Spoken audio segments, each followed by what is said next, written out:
I met my wife at a strip club that she was stripping at. I came in with some of my friends and I saw this beautiful blonde that was making her rounds on the stages around the club. I still think this is crazy, but in my head I was like, wow, she is so confident and pretty. I have to get to dance from her. I patiently waited for her to finish her stage set. I approached her and asked if she would like to do a private dance. She never danced for me once. She just sat on my lap and we talked for hours in the back of the club about our lives and what we like to do. We had this connection that I never felt with any woman I had met in my life. When the lights turned on and it was time for everyone to leave, I pulled out my wallet to pay her. She declined to take any of my money. She gave me her number and we met up for a date the next weekend. We have been married for 5 years now. I never thought or expected to meet my wife at a strip club. She quit stripping a few months into our relationship and went back to school. Now we both have great jobs and a stable life. We have both changed each other's lives in positive ways and I love her with all of my heart.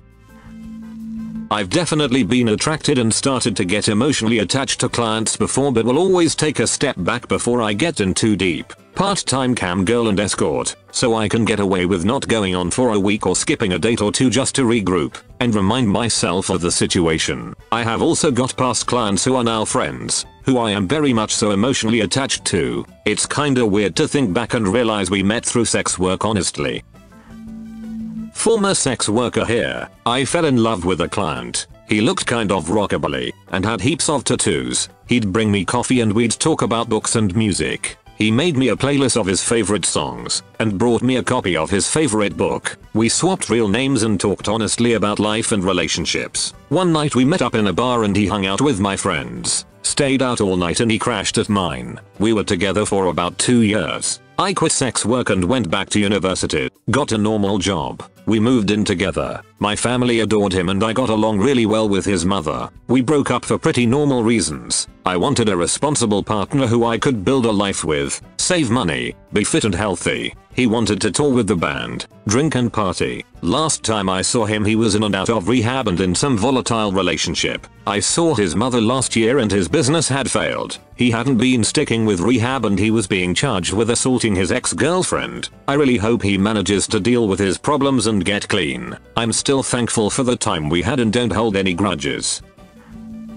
I'm a male gay for pay sex worker. I've never fell for any of my male clients. Never had a female client before. That is a unicorn in this business. Although I never fell for any clients, I did have deep respect for some of them. I would genuinely enjoy seeing and catching up. When I got close enough to some of these clients, we would just hang out, watch TV and have deep conversation, maybe with their head in my lap. Easy $400 tax free. One thing I realized is that men crave physical affection. I'm not talking about sex, but holding, hugging, etc. Some would tell me no one has ever held them in their 30 to 60 years of life. When I started holding or hugging clients after any sexual activity, it boosted recurring clients by 50%. Most of my clients now are non-sexual because of this. It feels amazing to be paid to connect with people on an intimate level.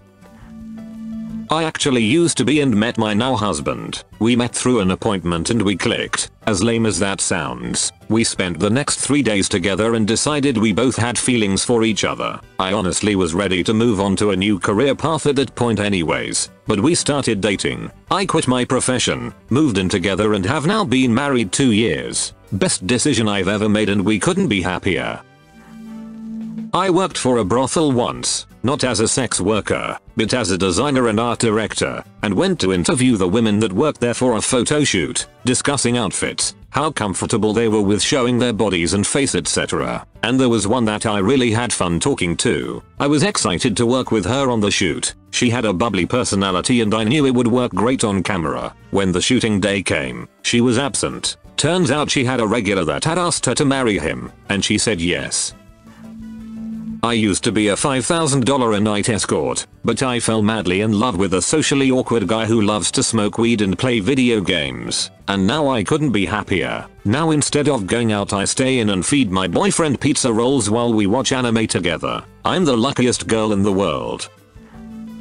I dabbled on the cam sites one day and met a woman who worked there. We talked for a while and became friends. She invited me to take a vacation and stay at her place. She was married but we hooked up anyway. After a few days, I extended my vacation and we started doing couples shows together. One of our regulars was a 50-year-old woman with a plastic surgery addiction. She was pretty attractive for her age. After a few weeks of tipping, I shot her my number in a private message and we started texting. Eventually my co-performer and I called it quits and I ended up connecting with Cougar Client. For a while, we had a sugar relationship. It was weird because her daughter was my age and she was totally fine bringing her around me. But the Cougar Client gave me more money than I ever had and took me to places I could never afford. As time went on, I'd spend the night at her house and start doing things like cooking for her and her daughter and helping out with little chores. One day, I was there while Cougar Client was working from home. Her daughter was also there and going through stress with her father. At one point, she starts telling me about it and out of my mouth came these words of encouragement and a fatherly hug. I was creeped the hell out and realized I was in my early 20s and this wasn't just a sugar relationship anymore. And I actually cared about these two in some familial way. I was creeped the hell out that I was playing stepfather to a young woman I'd swipe right on, if Tinder was a thing back then. For a while I hung out at a bar where sex workers hung out. I ended up becoming a regular client of one woman. Her and I ended up seeing each other every day and just spending tons of time together. After a couple weeks, we started seriously dating, and then a full-blown relationship. She continued working but cut her schedule down a lot. We eventually got engaged and had one of the most epic engagement parties ever. She got pregnant and we were expecting to have a child. It turned out that it wasn't mine but one of her clients, which I would have been cool with since that stuff happens. But instead of talking to me about it, she flipped poop on me and ran away. She reached back out to me just before having the kid, and we stayed friends for a while. The only thing she asked me to do was sign the birth certificate and not tell her daughter or family about her past. I did. She never expected me to pay child support or help raise her daughter, which was fine with me, but if anything happens to my ex-fiancé, I might be responsible for a teenage girl. I used to do sex work, and I am still friends with some of those I met. So much so I use the guest room of the one couple when traveling. One guy about 5 years ago even paid for all my scuba training and equipment. Lovely man but he moved for a new work positions. I had a day job but it was contract work and they never wanted to hire to avoid paying benefits. I am now a cam model and prefer this way more. I have a regular on there who is apologizing profusely for not being able to tip as their dog got injured and his vet bills. I told no need to apologize and I have checked in with him every couple days to hear the dog's progress.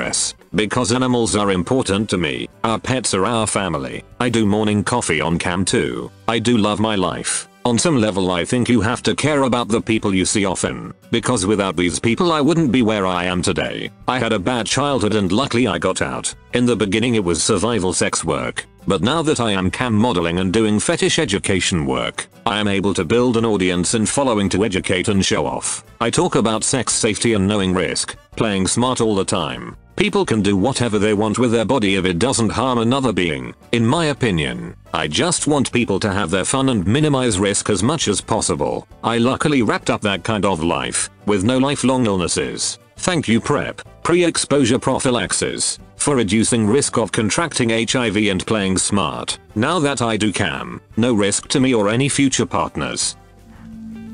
Friend of a former sex worker. She had severe emotional attachment issues and that's what led her to sex work in the first place. She got emotionally attached to many clients, none of whom even treated her well. She says that if I hadn't made her cut contact with them and stay with me while she got help, she probably would have married one of them and pumped out babies for an abusive husband. I'm not going to get into whether sex work is right or wrong. It's important to realize though that, the way it is now, it draws in very vulnerable people with deep-seated issues. I'm not saying everyone is like that but it does appeal to people who confuse physical intimacy for emotional intimacy. Former sex worker. I became completely infatuated with this man who would come into the strip club I worked at. I actually never let him pay me because being around him never felt like work. He would buy me gifts though and offered to pay my tuition. I said no. He was the first person to ever give me an orgasm and was the only person I met at that club that I did anything more than dance with. We texted each other regularly and were basically just having an affair. I was around 20 at the time. He was around 51. Eventually I quit my job, threw my cell phone in the garbage while on vacation and ghosted him. I remember him pretty fondly and think about him sometimes even though he was pretty shady. I haven't spoken to him in years, but I ran into his daughter at a networking event a few months ago. The industry we work in is a fairly small and gossipy community and I really hope I don't have to awkwardly work with her in the future.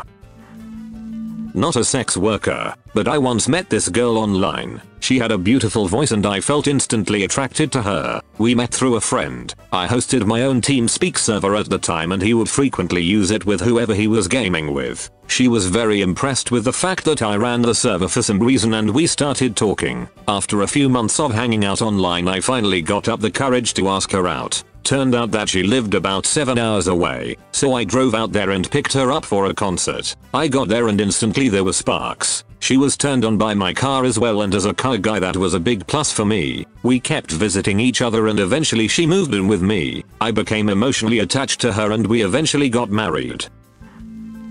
Stripper here. I met my current partner at work. The night we met, I was informed by one of the waitresses I should chat with this guy who was fairly regular at the club. He'll give you money just for talking to him. I found him chatting and smoking a cigarette with another stripper that I'm good friends with so I didn't feel awkward invading. We all talk, he slides some ones in my G-string. Admittedly I didn't give him too much credit at our first meeting, as my first impression was that he was way too full of himself. This proved to be true, but with good reason. We talked and he followed me to watch my stage set. I had his attention and he made it rain on your girl. The rest of the night we talked about music and style. He has a lot of it as a fashion major. He scored major points with me. At the end of the night I gave him my number. Our first date, after much texting and flirting via social media, we agreed to meet for coffee. He's a lot more relaxed. He was so much more endearing when it was just the two of us. He gives me a quartz crystal which warms my witch heart. Our date goes way too long because we can't stop talking. He missed a meeting and I'm late for a doctor's appointment. Our date ends with a water fight, spitting water at each other in the parking lot, to the horror of the other coffee shop patrons. Eventually we move in together.